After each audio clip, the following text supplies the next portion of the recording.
Hello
and welcome my dear students. I am Rushali ma'am from VM Academy classes Nashik. हम देख रहे हैं हमारे 11th का बायोलॉजी देख रहे हैं चैप्टर नंबर 6 बायोमोलिक्यूल्स. उसके आज हमें देखने मल्टीपल चॉइस क्वेश्चन. तो चलो स्टार्ट करते हैं multiple choice questions of biomolecule. See the first question. Sugar, amino acid and nucleotides units to their respective sub unit to form. तो क्या होंगे ये जो यूनिट है तीनों, शुगर, अमाइनो एसिड, न्यूक्लियोटाइड, ये यूनाइट होंगे मतलब जॉइन होंगे उनके रिस्पेक्टिव यूनिट से, सब यूनिट से. तब क्या बनता है यहाँ पे? तो यहाँ पे बनते हैं मैक्रोमोलिक्यूल. एक पॉलीमर बनता है बड़ा जिसका ज़्यादा मोलिकुलर वेट होगा, उसे क्या कहा जाता है? मैक्रोमोलिक्यूल कहा जाता है. Okay. Second question. Most common constituent of organic compound found in organisms are. तो इनमें से कौन से ऐसे ऑर्गेनिक कंपाउंड है जो सारे ऑर्गेनिज्म में मिलते हैं? तो ये है कार्बन, हाइड्रोजन एंड ऑक्सीजन. ये तीनों है जो सारे टाइप के ऑर्गेनिज्म के बीच में होते. Okay. See the next question. Third one. Carbohydrates are composed of. तो कार्बोहाइड्रेट किससे बने हुए? कार्बोहाइड्रेट जो होते हैं कंपोज्ड ऑफ, तो क्या है उसमें कार्बन भी होता है, हाइड्रोजन भी होता है और ऑक्सीजन भी होता है. तो इसका आंसर होगा all of these. Next question. In which of the following the ratio of hydrogen and oxygen atom is 2:1? तो इनमें से किसके बीच में हाइड्रोजन और ऑक्सीजन का रेशियो 2:1 होता है? तो इसमें भी हमने डिस्कस किया था, कार्बोहाइड्रेट का हमेशा क्या होता है? 2:1. तो इसका आंसर होगा D, carbohydrates. Next question. Which of the following do not give smaller sugar unit on hydrolysis? इनमें से ऐसा कौन है जो हाइड्रोलिसिस मतलब वाटर के साथ रिएक्शन करके स्मॉल शुगर यूनिट फॉर्म नहीं करता? सीधे नॉट कहा है. तो जो ऐसा नहीं करेगा, हाइड्रोलिसिस नहीं करेगा, वो कौन है इनमें से? तो इनमें से होगा मोनोसैकेराइड, क्योंकि मोनोसैकेराइड ऑलरेडी बहुत छोटा यूनिट है, सबसे छोटा यूनिट है ये मोनोसैकेराइड. तो और हाइड्रोलिसिस करके और कितना छोटा बनेगा? तो इसका हाइड्रोलिसिस पॉसिबल नहीं है. तो इसका आंसर होगा a, monosaccharide. See the question number 6. The simplest monosaccharide made up of 3 carbons among the following is. तो इनमें से कौन से 3 कार्बन से मोनोसैकेराइड क्या है? बनता है सिंपल मोनोसैकेराइड. तो उसका आंसर है ग्लिसरॉल्डिहाइड. तो जो ग्लिसरॉल्डिहाइड है उससे ये बनता है सिंपल मोनोसैकेराइड. 3 कार्बन एटम होते हैं उसमें. तो इसका आंसर होगा c, glyceraldehyde. Next question 7 number. Deoxyribose sugar is an example of. Deoxyribose sugar पता है कहाँ पे होती है? डीएनए में होती है। ओके, तो ये क्या है? एग्जाम्पल किसका है? मोनोसैकेराइड का एग्जाम्पल है। So answer is a monosaccharide. Next, common examples of hexose sugar is are. तो इनमें से कौन से एग्जाम्पल है कॉमन जिनमें हेक्सोस शुगर होती है? हेक्सोस मतलब जहाँ पे 6 कार्बन वाला क्या होगा? शुगर प्रेजेंट होगी। कार्बन का नंबर कितना होना चाहिए? 6, हेक्सोन। ओके, तो इसका क्या आंसर हो सकता है क्वेश्चन नंबर 8 का? तो इसका होगा both A and B, glucose and fructose, C6H12O6। तो कार्बन कितने हो गए? 6, C6H12O6। दोनों का भी क्या है? स्ट्रक्चर, जो फॉर्मूला है वो सेम ही है, स्ट्रक्चर अलग अलग है सिर्फ। तो ग्लूकोज एंड फ्रुक्टोज दोनों भी क्या होंगे? हेक्सोस शुगर होंगे। तो आंसर होगा D, both A and B. Next question number 9, if a compound contain 2 monosaccharides then it is described as. अगर किसी कंपाउंड में 2 मोनोसैकेराइड प्रेजेंट होते तो उस कंपाउंड को क्या कहा जाता है? 2 मोनोसैकेराइड मतलब क्या हो जाएगा? डाई। और कंपाउंड को क्या कहोगे? डाइसैकेराइड। तो आंसर होगा बी, डाइसैकेराइड। अगर 2 कंपाउंड मोनोसैकेराइड के जॉइन होते हैं तो यहाँ पे क्या बनता है? डाइसैकेराइड बनता है। तो आंसर होगा B. Next question, glycosidic bond is found in. तो ग्लाइकोसाइडिक बॉन्ड के बारे में हमने बहुत बात की। ये कहाँ पे मिलता है? डाइसैकेराइड में होता है। यस, 2 मोनोसैकेराइड को जो ज्वाइन करता है वो होता है ग्लाइकोसैकेराइड बॉन्ड, ग्लाइकोसाइडिक बॉन्ड। तो ये डाइसैकेराइड में होता है। न्यूक्लियोसाइड्स में इतना होता है। यस, एक न्यूक्लियोसाइड को दूसरे न्यूक्लियोसाइड की यही ज्वाइन करता है। पॉलीसैकेराइड मतलब मेनी, बहुत सारे सैकेराइड एक दूसरे से कैसे ज्वाइन होंगे? ग्लाइकोसाइडिक बॉन्ड से ही ज्वाइन होंगे। तो इसका आंसर क्या होगा? All of this. Glycosaccharide bond is present in disaccharide, nucleoside and polysaccharide. तो इसका आंसर होगा d, all of this. Next question number 11, in the disaccharide monomers are linked with each other through the bond. तो अभी तो देखा कौन से bond से मोनोमर ज्वाइन होते हैं। तो मोनोमर ग्लाइकोसाइडिक बॉन्ड से क्या होते? ज्वाइन होते एक दूसरे से। ये कोवैलेंट बॉन्ड होता है। Okay, next question number 12, a disaccharide that give 2 molecule of glucose on hydrolysis is. इनमें से ऐसा कौन है जो हाइड्रोलिसिस पे 2 ग्लूकोज के मोलिक्यूल फॉर्म करता है? तो डाइसैकेराइड क्या होते हैं? 2 मोनोसैकेराइड से बनते हैं ज्वाइनिंग से। ओके, जैसे ही पानी में डालोगे तो ये ग्लाइकोसाइडिक बॉन्ड ब्रेक होता है और दोनों मोनोसैकेराइड क्या हो जाते हैं? सेपरेट होते हैं। उसे क्या कहा जाता है? हाइड्रोलिसिस। तो इनमें से ऐसा कौन होगा जो क्या है? 2 बनाएगा? तो हमने देखा था माल्टोज। माल्टोज का अगर हाइड्रोलिसिस करोगे तो हमें ग्लूकोज और फ्रुक्टोज मिलता है। तो आंसर होगा B, maltose.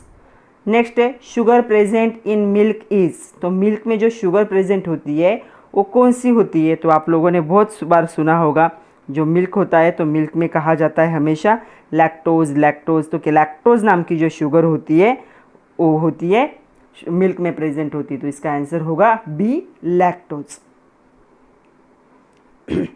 Next question, polysaccharide consist of. जो पॉलीसैकेराइड होते हैं उनमें इनमें से क्या होता है? पॉली मतलब मेनी, सैकेराइड मतलब मोनोसैकेराइड्स क्या होंगे?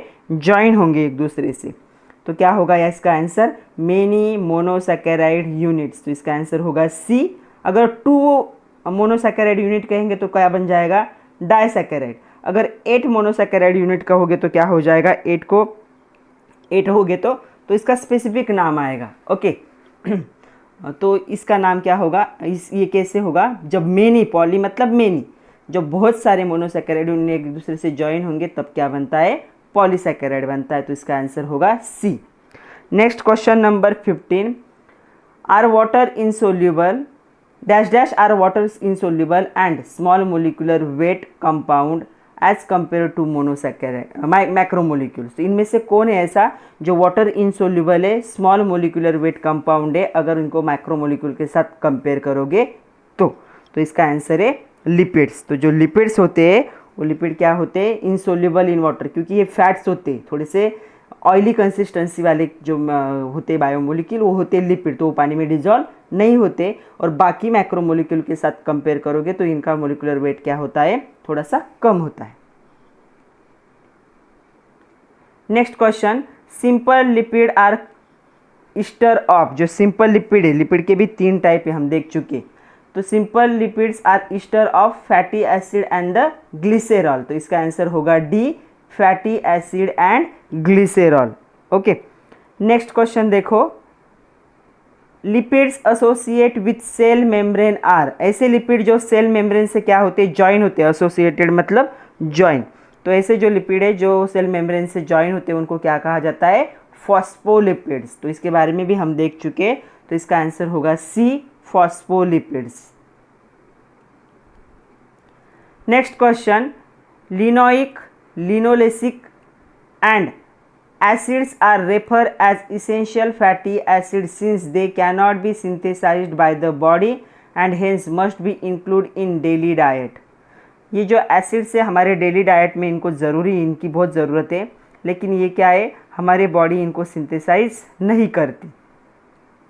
तो इनमें ये कौन से टाइप के, इनको क्या क्या कहा जाता है, क्वेश्चन नंबर 18। तो इनका टाइप होगा, इसे कहा जाता है एराचिडोनिक। तो जो होगा ए, एराचिडोनिक जो होता है ये इसका टाइप है, ये फैटी एसिड हमारे डेली डाइट में ज़रूरी है। Next question, fatty acids which do not contain double bond between carbon atom are. तो हमने देखा कभी कभी कार्बन कार्बन के बीच में डबल बॉन्ड होता है, कभी कार्बन कार्बन के बीच में सिंगल बॉन्ड होता है। तो कार्बन कार्बन के बीच में अगर क्या है, single bond, do not contain double मतलब क्या होगा, सिंगल बॉन्ड होगा, तो उसे कहा जाता है saturated fatty acid. Double bond मतलब अनसैचुरेटेड, सिंगल बॉन्ड मतलब saturated. Proteins are linear polymer of, protein linear polymer किसके, अमाइनो एसिड।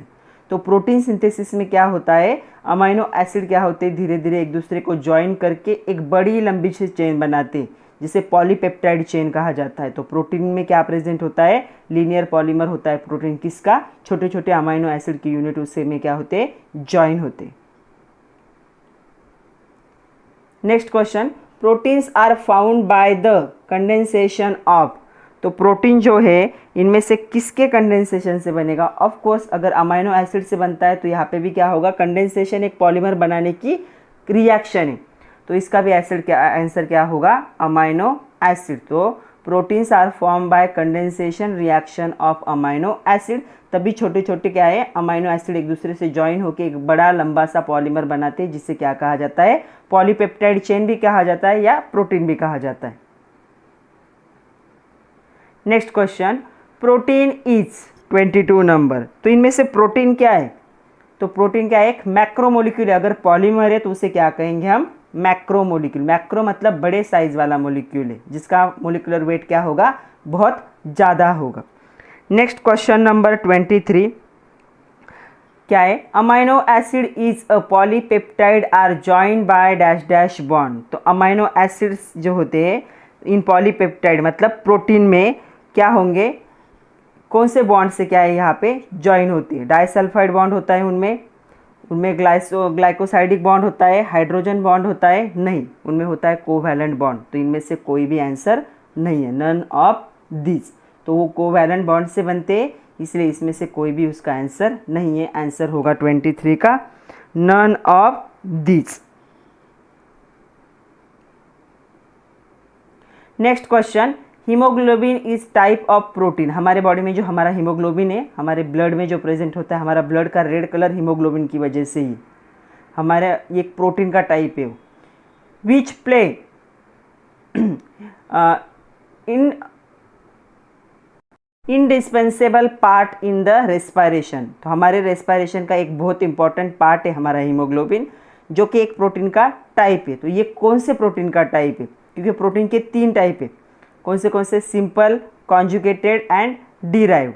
तो इनमें से कौन से टाइप का हीमोग्लोबिन है, ऐसा पूछा गया। तो ये मैंने जब हमने लिया था तब मैंने एक्सप्लेन भी किया था। तो ये है कॉन्जुगेटेड। तो कॉन्जुगेटेड मतलब 2 यहाँ पे क्या होंगे, प्रोटीन और नॉन प्रोटीन क्या होंगे, ज्वाइन होंगे। Next question 25 number, keratin is a protein. Keratin पता है सब लोगों को, ये कैराटिन क्या होता है, प्रोटीन होता है। हमारे हेयर के ग्रोथ के लिए ये बहुत ही ज़्यादा ज़रूरी होता है। तो ये क्या है, एक स्ट्रक्चरल प्रोटीन है। तो इसका आंसर होगा सी, स्ट्रक्चरल प्रोटीन। किसी भी बॉडी का स्ट्रक्चर बनाने में ये प्रोटीन क्या करते हैं, हेल्प करती है। जैसे हमारे हेयर की ग्रोथ, वहाँ पे क्या है, स्ट्रक्चर ही बनाना है, तो ये क्या है, structural protein. Next question 26 number, a nucleotides contain, तो न्यूक्लियोटाइड्स में इनमें से क्या प्रेजेंट होता है। तो देखो न्यूक्लियोटाइड्स जो होते हैं इनमें से क्या क्या प्रेजेंट होगा, उनमें शुगर और फॉस्फेट नहीं, शुगर बेस फॉस्फेट नहीं, शुगर नाइट्रोजन बेस नहीं, शुगर नाइट्रोजन बेस और फॉस्फेट ये तीनों भी प्रेजेंट होने चाहिए। तो इसका आंसर होगा डी। मैंने आप लोगों को एक कलर डायग्राम भी दिखाई थी, तो इसका आंसर होगा डी। शुगर मोलिक्यूल होता है, नाइट्रोजनस बेसिस होते हैं और फॉस्फेट होता है, इन तीनों के कॉम्बिनेशन से क्या बनता है, न्यूक्लियोटाइड बनता है। तो इसका आंसर होगा डी, शुगर, एन मतलब nitrogenous base and the phosphate. 27 number, nucleotides the polymer of nucleic acid are joined together by bond. तो न्यूक्लियोटाइड्स जो होते हैं वो क्या है, पॉलीमर से, न्यूक्लिक एसिड की वो जॉइन होते हैं एक दूसरे से, तो उनमें कौन से टाइप का बॉन्ड होता है, तो इनमें होता है फॉस्फोडाइस्टर बॉन्ड। तो इसका आंसर है c, phosphodiester bond. Next question 28 number, see 28 number, find the odd one, इनमें से हमें ऑड वन फाइंड करना है।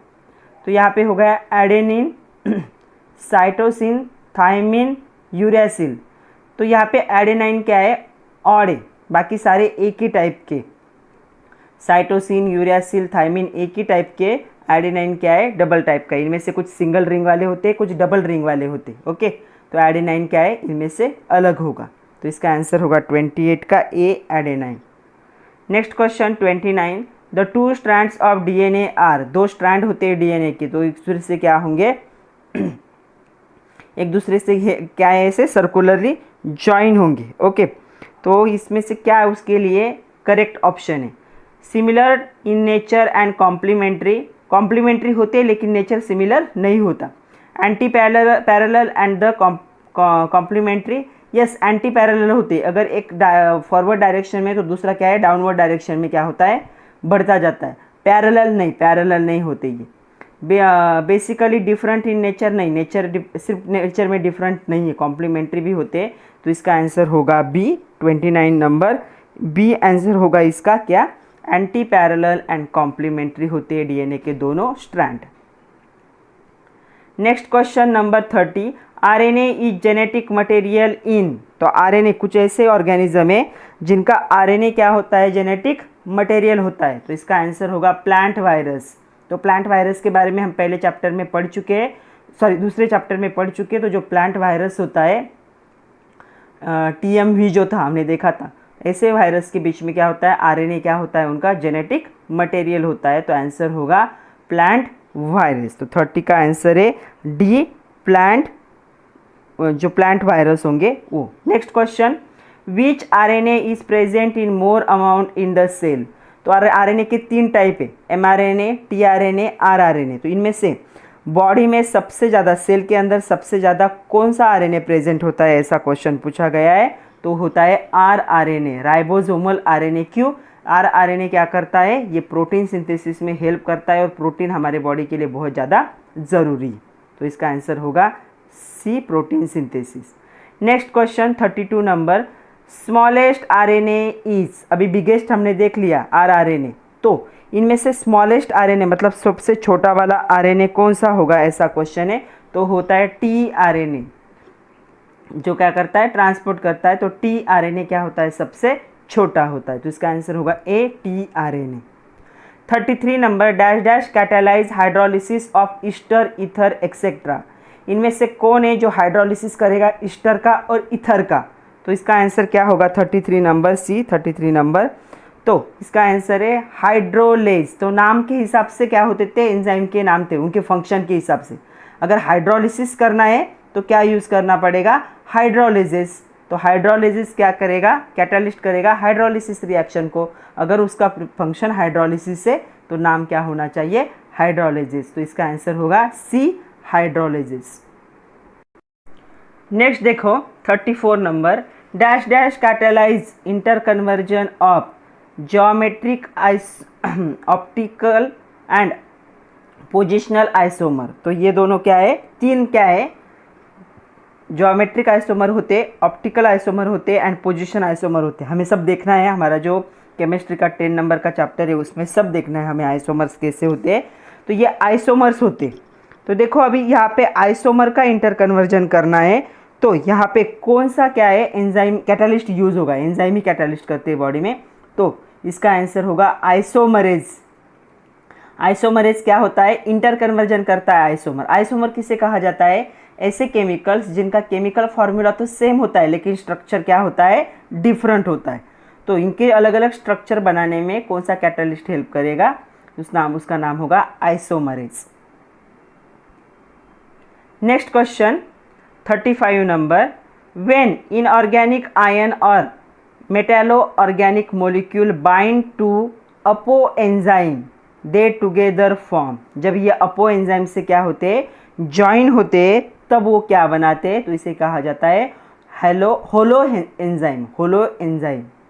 तो जब ऑर्गेनिक आयन, इनऑर्गेनिक आयन और क्या है, मेटालो ऑर्गेनिक मोलिक्यूल क्या होंगे, अपो एंजाइम के साथ ज्वाइन होते, बाइंड होते, तो क्या बनाते हो, होलो एंजाइम बनाते। तो 35 का आंसर होगा B, holo enzyme. 36 number, metal cofactors are also known as. तो मेटल को फैक्टर का और एक नाम है, तो इनमें से क्या है, तो उसे कहा जाता है एक्टिवेटर। एक्टिवेटर का काम क्या होता है, कुछ एंजाइम को एक्टिव करना ज़रूरी होता है, वो खुद से काम नहीं करते।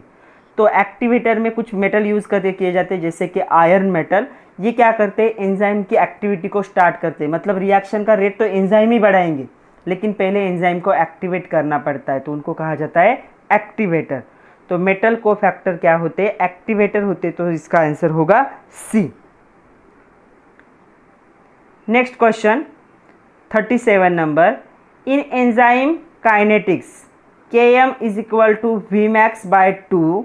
If Km value is lower it indicates. तो Km की वैल्यू अगर कम होती है, तो हमने ग्राफ देखा था, तो वो क्या इंडिकेट करेगी 37 नंबर, तो enzyme has high affinity towards substance. ये क्या करती है, ये वैल्यू सबस्ट्रेट, ये क्या करती है, इंडिकेट करती है। अगर Km की वैल्यू डिक्रीज हुई तो इंडिकेट करती है कि एंजाइम की जो सबस्ट्रेट है, मतलब रिएक्टेंट है, उसकी तरफ हाई एफिनिटी होगी। तो इसका आंसर होगा B. 38 number, dash dash are also known as dehydrogenase. तो इनमें से किसको डीहाइड्रोजनेज कहा जाता है, ओके। तो यहाँ पे देखो 38 नंबर, तो इनमें से ऑक्सीरिडक्टेज जो होता है, जो ऑक्सीडेशन और रिडक्शन दोनों रिएक्शन को क्या करता है, कैटलिस्ट करता है, उसे क्या कहा जाता है, डीहाइड्रोजनेज। डीहाइड्रोजनेज मतलब ये वाटर मॉलिक्यूल को रिमूव करने में क्या करेगा, हेल्प करेगा। तो इसका आंसर होगा ए 38 का, oxidoreductase. Next question, the enzyme function best at temperature. तो एंजाइम का फंक्शन इनमें से कौन से रेंज के टेम्परेचर में क्या होता है, बेस्ट होता है। तो इसका आंसर होगा 20 to 35 डिग्री सेल्सियस। अगर टेम्परेचर बढ़ा तो क्या होते हैं, ये डिस्ट्रॉय हो जाते हैं। टेम्परेचर कम हुआ तो ये क्या हो जाते हैं, इनएक्टिव होते हैं। बट 20 डिग्री सेल्सियस से लेकर 35 डिग्री सेल्सियस के टेम्परेचर के बीच में क्या होते हैं, उनका फंक्शन क्या होता है, सबसे बेस्ट होता है। तो आंसर होगा C, 20 to 35 degree Celsius.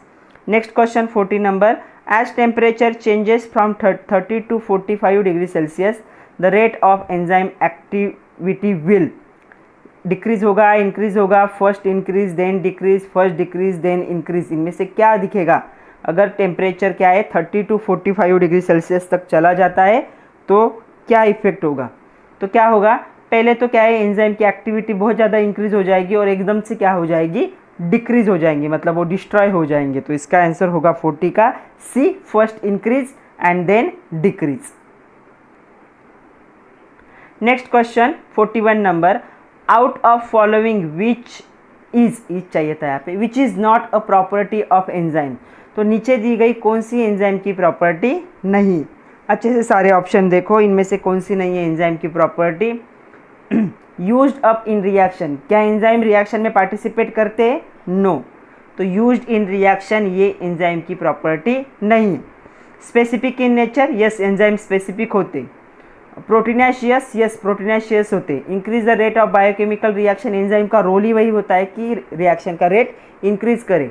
Used up in reaction, क्या रिएक्शन इनको यूज़ कर सकती है? नहीं, इनका काम क्या है? सिर्फ रिएक्शन का रेट इंक्रीज करना। तो 41 का आंसर क्या होगा? C, used up in the reaction, ये एंजाइम की प्रॉपर्टी नहीं है। Majority of cellular enzyme function based at dash dash pH. तो जो सेलुलर एंजाइम होते हैं हमारे, उनका फंक्शन इनमें से कौन से पीएच में होता है? ऐसा क्वेश्चन पूछा है, तो उसका आंसर होगा बेसिक। जब पीएच 7 से ज़्यादा होता है तभी एंजाइमेटिक एक्शन जो होते हैं, एंजाइम मतलब सेलुलर में एंजाइम के एक्शन क्या होते हैं? ज़्यादा फंक्शन करते हैं बेसिक नेचर में।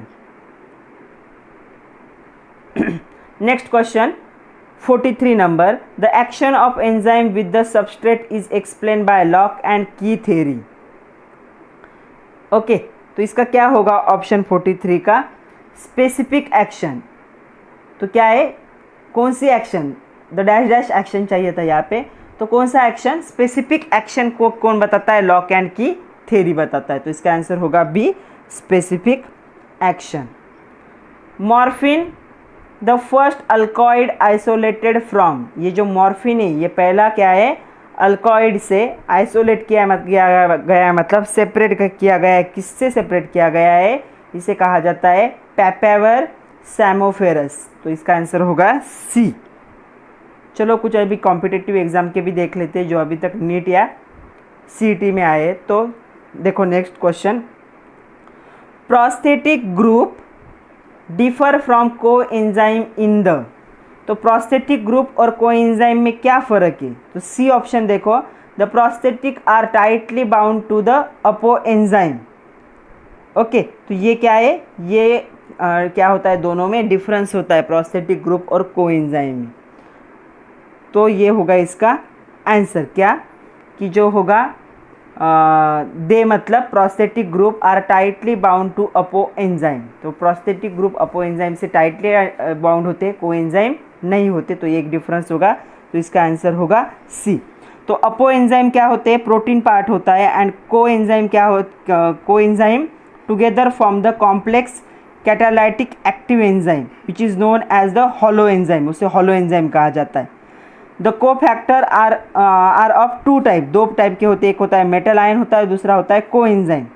कोएंजाइम और metal ion that is very tight और even covalently bound to the enzyme protein is known as the prosthetic group. तो क्या होगा? जो टाइटली ज्वाइन होता है प्रोस्थेटिक ग्रुप को अपोएंजाइम से, वैसे कोएंजाइम नहीं होंगे। तो इसका आंसर होगा सी।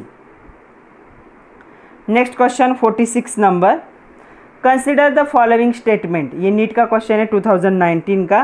कुछ स्टेटमेंट दिए, दो ही स्टेटमेंट है। कोएंजाइम और metal ion that is tightly bound to the enzyme protein is called as prosthetic group. A complete catalytic action active enzyme with its bound prosthetic group is called as apoenzyme. Select the correct option. तो इनमें से कौन सा option correct है? दो definition दिए उन्हें यहाँ पे, और दोनों में से हमें पूछा है कि कौन सा करेक्ट है। तो पहला स्टेटमेंट करेक्ट है और दूसरा स्टेटमेंट क्या है? यहाँ पे रॉन्ग है। तो पहला करेक्ट, दूसरा रॉन्ग, ऐसा कहाँ पे है? First is true but second is false. तो यहाँ पे डी ऑप्शन होगा इसका, first is true and second is false. Next question, concanavalin A is, ये क्या है? तो यहाँ पे पूछा गया है कॉन्कावेलिया वेलिन ए इज, ये क्या है? लेक्टिन है। ये भी नीट का क्वेश्चन है। तो ये क्या है? एक लेक्टिन है, लेक्टिन ना। Okay, next question, which one of following carbohydrate is a heteropolysaccharides. तो इनमें से कौन सा हेट्रोपॉलीसैकेराइड है? ये सीईटी का क्वेश्चन है 2018 का। तो उसे कहा जाता है हाइलोरोनिक एसिड। हाइलोरोनिक एसिड क्या होता है? हेट्रोपॉलीसैकेराइड्स होते हैं। हेट्रो मतलब अलग अलग, मोनोसैकेराइड क्या होंगे? एक दूसरे से ज्वाइन होके इसे बनाते हैं। तो उसे कहा जाता है हाइलोरोनिक एसिड। तो इसका आंसर होगा D, hyaluronic acid. Next question, the two functional group characteristic of sugar are. तो दो फंक्शनल ग्रुप कैरेक्टरिस्टिक शुगर के क्या है? ये नीट का क्वेश्चन है 2018 का। तो ये क्या होने चाहिए? कार्बोनिल होने चाहिए और क्या होने चाहिए? हाइड्रोक्सिल होने चाहिए। तो ये दोनों क्या है, फंक्शनल ग्रुप है, हाइड्रोक्सिल एंड द कार्बोनिल। तो देखो कहाँ पे हाइड्रोक्सिल एंड कार्बोनिल, हाइड्रोक्सिल मतलब OH एंड कार्बोनिल मतलब COOH, ये दोनों ग्रुप क्या होने चाहिए, शुगर में प्रेजेंट होने चाहिए। तो इसका आंसर होगा D, carbonyl and the hydroxylase. Next question, which one of following statement is correct with reference of enzyme, इनमें से कौन सा स्टेटमेंट एंजाइम के लिए करेक्ट है, ये नीट 2017 का क्वेश्चन है। तो देखो एक एक को अच्छे से, हॉलो एंजाइम्स अपो एंजाइम और को एंजाइम के कॉम्बिनेशन से बनते, ये करेक्ट है, बाकी सारे क्या है, रॉन्ग है। तो इसका आंसर होगा B, holo enzyme is equal to apo enzyme plus coenzyme. Last question, which of following is not the polymeric, इनमें से कौन पॉलीमेरिक नहीं है, ये नीट 2017 का क्वेश्चन है। तो लिपिड, मैक्रोमोलिक्यूल नहीं है लिपिड, इसका मोलिकुलर वेट बहुत कम है, फैट्स मतलब। तो इसका आंसर होगा डी, लिपिड्स। तो आज के लिए इतना ही था बच्चों, जितने MCQ थे सारे मैंने ले लिए, आप लोग इसे एक बार अच्छे से देखो। जल्दी ही मैं नया चैप्टर स्टार्ट करूँगी, जो नेक्स्ट चैप्टर है हमारा सेल डिवीज़न। तब तक के लिए पढ़ते रहिए, खुद का ख्याल रखिए, पढ़ाई कीजिए। Thank you very much my dear students.